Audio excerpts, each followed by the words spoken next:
Olá, eu sou Valdenor Ferreira, professor de Direito do Trabalho, e nesta aula nós falaremos sobre a proteção ao trabalho da mulher.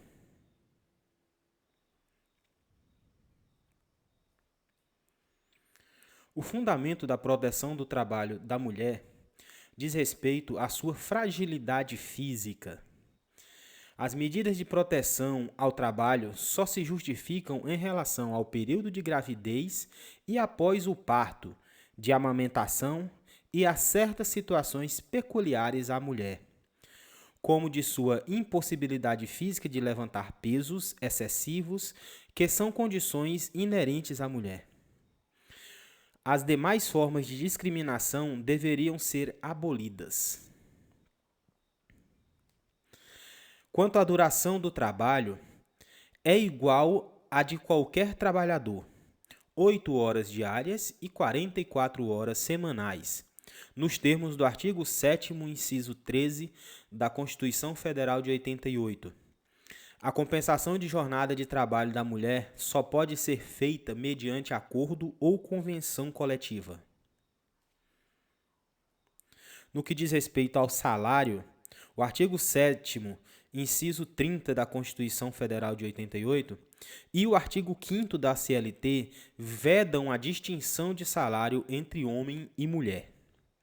O artigo 377 da CLT esclarece que a adoção de medidas de proteção ao trabalho da mulher é considerada de ordem pública, não justificando, em hipótese alguma, a redução de salário. No que diz respeito ao trabalho noturno, não há qualquer distinção entre o trabalho noturno do homem e da mulher, devendo-se observar as determinações do artigo 73 da CLT quanto ao adicional de 20% sobre a hora diurna, hora noturna reduzida de 53 minutos e 30 segundos, compreendida entre 22 horas de um dia e 5 horas da manhã do dia seguinte.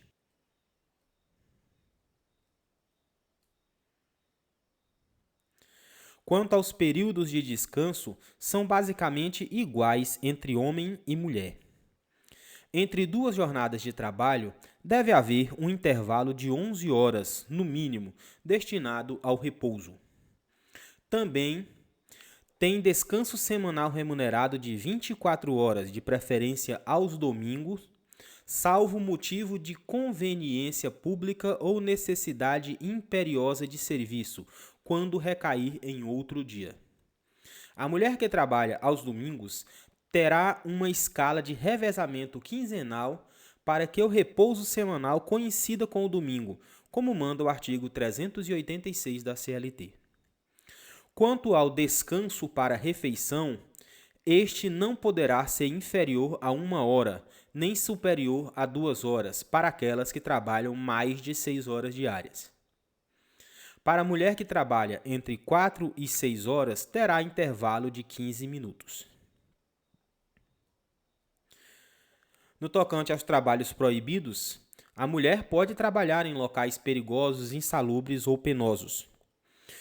Ao empregador será vedado empregar a mulher em serviço que demande o emprego de força muscular superior a 20 kg para o trabalho contínuo ou 25 kg para o trabalho ocasional. Acontece que, de acordo com o parágrafo único do artigo 390 da CLT, se o trabalho for feito por impulsão ou tração de vagonete sobre trilhos, de carro de mão ou quaisquer outros aparelhos mecânicos, haverá permissão.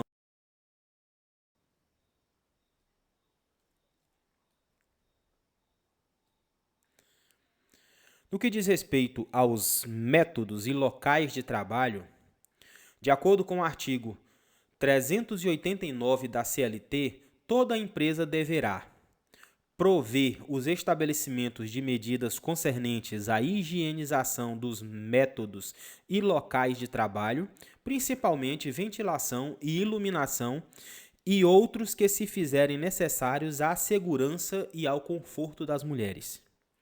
Instalar bebedouros, lavatórios, aparelhos sanitários, dispor de cadeiras ou bancos em número suficiente para que permitam às mulheres trabalhar sem grande esforço físico. Instalar vestiários com armários individuais privativos das mulheres, exceto os estabelecimentos comerciais, escritórios, bancos e atividades afins em que não seja exigida a troca de roupa e outros, admitindo-se como suficientes as gavetas e escaninhos onde possam as empregadas guardar seus pertences. Fornecer gratuitamente os recursos de proteção individual, como óculos, máscaras, luvas e roupas especiais para a defesa dos olhos, do aparelho respiratório e da pele, de acordo com a natureza do trabalho.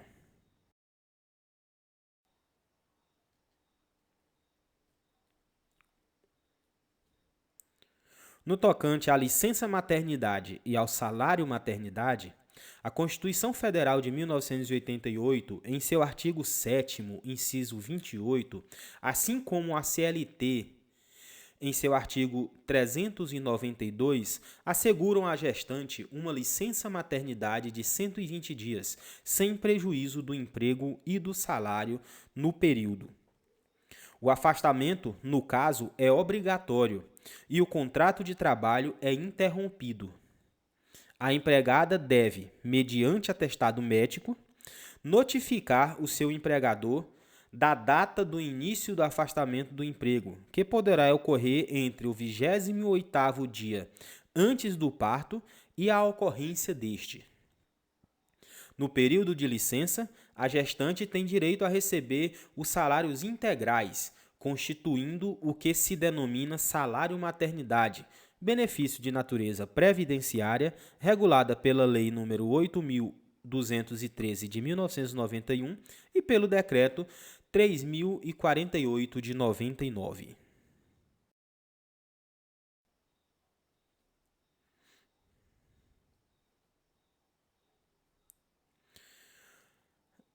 No tocante à licença maternidade por mais tempo, a partir da Lei nº 11.707 de 2008, é possível às empresas privadas aderir a seu critério ao programa Empresa Cidadã. Nesses casos, as empregadas terão direito de prorrogar a licença maternidade por 60 dias, quando receberão os salários da própria empresa, que, em troca, poderá deduzir o valor integralmente do imposto de renda de pessoa jurídica. A licença de 6 meses, ou seja, 180 dias, atendeu às reclamações médicas e a uma reivindicação antiga de diversas entidades de classe e movimentos sociais. De acordo com a Organização Mundial de Saúde, a mãe deve amamentar o bebê por, no mínimo, 6 meses. Em caso de aborto, o artigo 395 da CLT trata especificamente do aborto e diz que, nos casos em que o aborto não é criminoso, comprovado por atestado médico, a mulher tem direito a um repouso remunerado de 2 semanas, ficando-lhe assegurado o direito de retorno à função que ocupava antes do seu afastamento. No caso do parto prematuro de natimorto, não se confunde com o aborto e gera direito à estabilidade da gestante e ao salário maternidade. A eventualidade de o filho da trabalhadora gestante nascer sem vida em parto prematuro não afasta a garantia de emprego de que trata o artigo 10, inciso 2º, a linha B, dos atos das disposições constitucionais transitórias da Constituição Federal de 1988. Isso já foi decidido num acórdão publicado em 28 de julho de 2015, no Tribunal de Justiça de Roraima.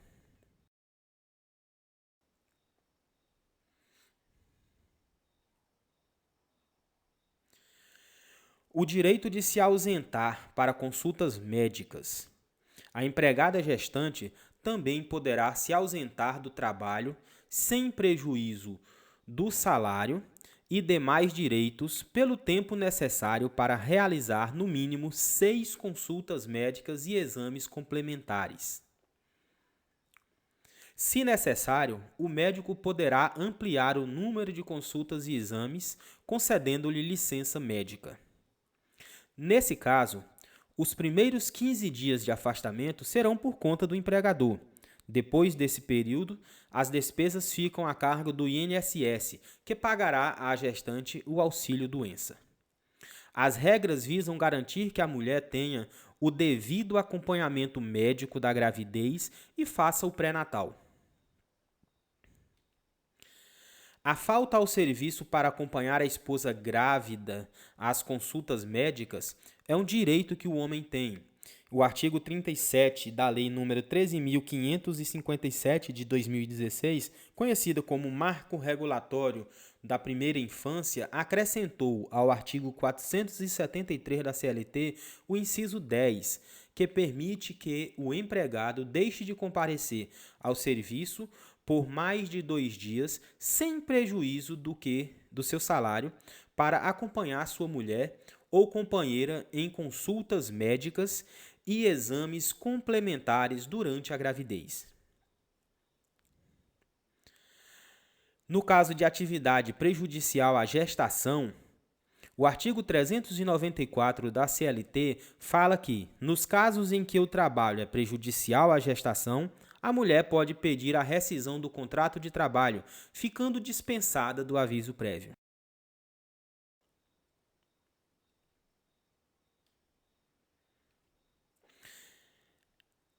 Direito de amamentação. Como manda o artigo 396 da CLT, para amamentar o seu filho, inclusive de advindo de adoção, a empregada terá direito a 2 intervalos de descansos especiais de meia hora cada um até que seu filho complete 6 meses de idade. Esse período poderá ser dilatado a critério da autoridade competente. A lei, no entanto, não dispõe que o intervalo seja remunerado, não ficando a empresa obrigada a pagar esse intervalo. O parágrafo 2º do artigo 396 diz que esses horários de descanso deverão ser definidos em acordo individual entre mulher e empregador. As empresas que tiverem pelo menos 30 mulheres com mais de 16 anos de idade terão um local apropriado onde seja permitido às empregadas guardar sob vigilância seus filhos no período de amamentação. Essa exigência poderá ser suprida por meio de creches distritais mantidas diretamente ou mediante convênios com outras entidades públicas ou privadas, pelas próprias empresas em regime comunitário ou a cargo do SESI ou do SESC, ou de entidades sindicais. O artigo 400 da CLT diz que os locais destinados à guarda dos filhos das operárias durante o período de amamentação deverão possuir, no mínimo, um berçário, uma saleta de amamentação, uma cozinha dietética e uma instalação sanitária.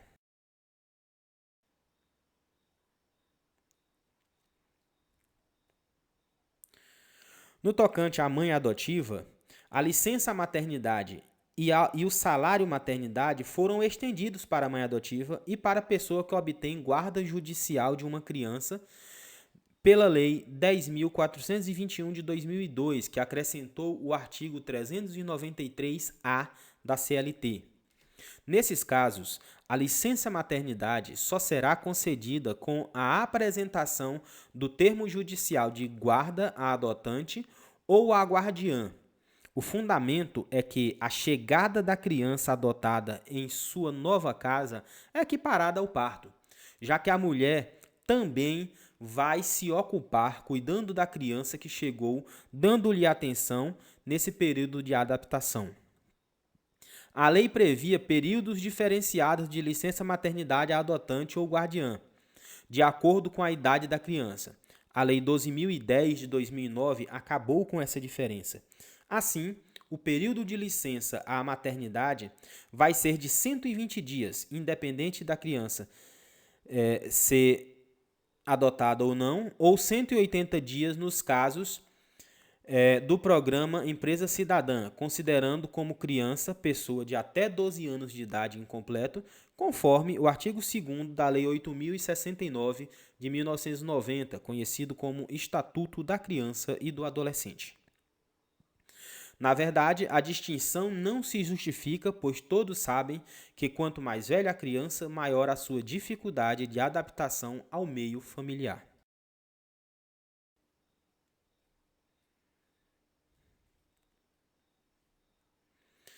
No que diz respeito à adoção monoparental, a família monoparental pode dar a base certa, a referência estável que uma criança necessita do mesmo jeito que uma família tradicional.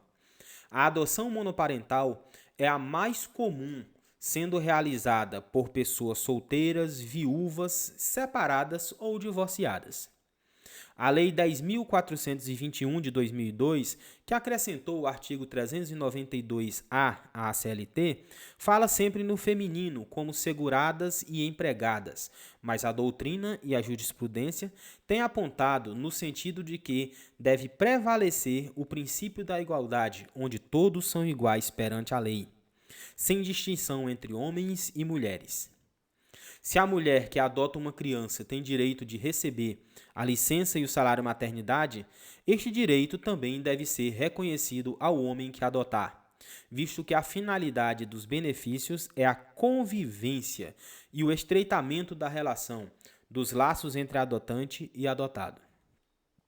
Hoje em dia, o homem possui o direito de se ausentar por apenas 5 dias, no que diz respeito à licença à paternidade, conforme consta na Constituição Federal de 88, em seu artigo 7º, inciso 19, e no ato das disposições constitucionais transitórias, em seu artigo 10º, parágrafo 1º, e que afirma que este período será contado a partir da data do nascimento da criança, conforme o artigo 473, inciso 3º da CLT.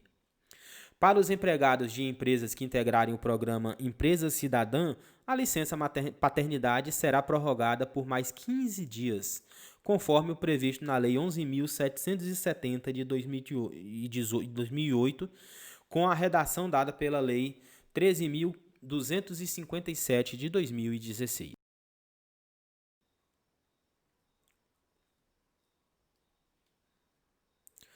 No tocante às domésticas, a Constituição de 88 conferiu aos empregados domésticos a licença maternidade de 120 dias e seu salário e emprego de volta, dentre outros benefícios. Entretanto, o artigo 7º não inclui no rol dos direitos da empregada doméstica a garantia de emprego em caso de gravidez, o que gerou posicionamentos divergentes em relação à aplicação deste direito às domésticas. A Lei 11.324 de 2006 trouxe a estabilidade à empregada doméstica gestante nos mesmos patamares concedidos aos demais trabalhadores. Entretanto, em relação ao direito da doméstica à reintegração no emprego, quando desrespeitado a estabilidade da gestante, a matéria é tratada com cuidado. O assunto ainda não é pacificado.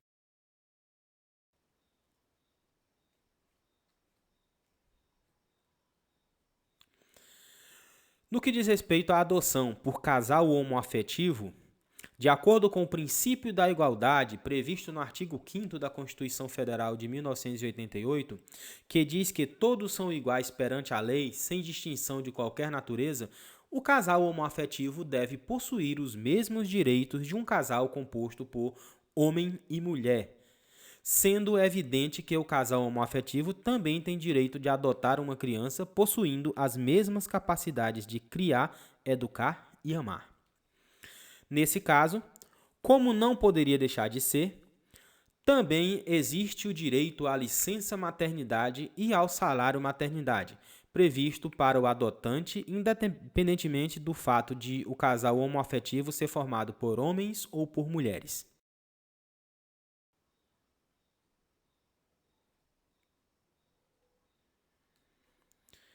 Quanto à garantia de emprego, Visto que a gravidez não pode ser tratada como uma doença ou incapacidade, justifica-se essa discriminação no período em que a empregada encontra-se em estado gravídico ou no período pós-parto pelo fato de que ela com certeza, não encontraria emprego no referido lapso de tempo. O artigo 10, inciso 2º, a linha B dos atos das disposições constitucionais transitórias assegura garantia provisória no emprego à empregada gestante desde a confirmação da gravidez até 5 meses após o parto. A confirmação do estado de gravidez durante o curso do contrato de trabalho, ainda que no decurso do prazo do aviso prévio trabalhado ou indenizado, garante à empregada gestante a estabilidade provisória desde a confirmação da gravidez até 5 meses após o parto. Bem, obrigado pela atenção. Este é o conteúdo desta aula. Vamos às próximas aulas.